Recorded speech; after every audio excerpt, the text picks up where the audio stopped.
সংগঠন হিসেবে আওয়ামী লীগ নিষিদ্ধ চাই না।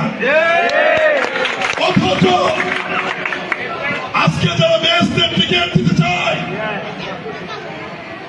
জামাতের মধ্যে একটি নতুন সংগঠন করেছে হিন্দু জামাত, এটা কখনো সম্ভব? তারা এবং নতুন একটি রাজনৈতিক দল মিলে 3 দিনের ভুয়া আন্দোলন করে স্বাধীনতার নেতৃত্বকারী একটি রাজনৈতিক দল, বাংলাদেশের সবচেয়ে পুরানো একটি রাজনৈতিক দল, সেই দলকে বাংলাদেশে নিষিদ্ধ করেছে, যেটা রাজনৈতিক ভাবে সঠিক সিদ্ধান্ত হয়েছে বলে আমি বিএনপির একজন কর্মী হিসেবে মনে করি না।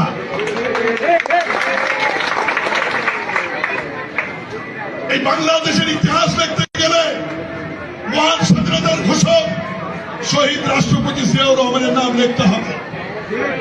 এই বাংলাদেশের স্বাধীনতার ইতিহাস রচনা করতে গেলে মুক্তিযুদ্ধের নেতৃত্বকারী দল আওয়ামী লীগের তৎকালীন সভাপতি শেখ মুজিবুর রহমানকে অস্বীকার করা যাবে না।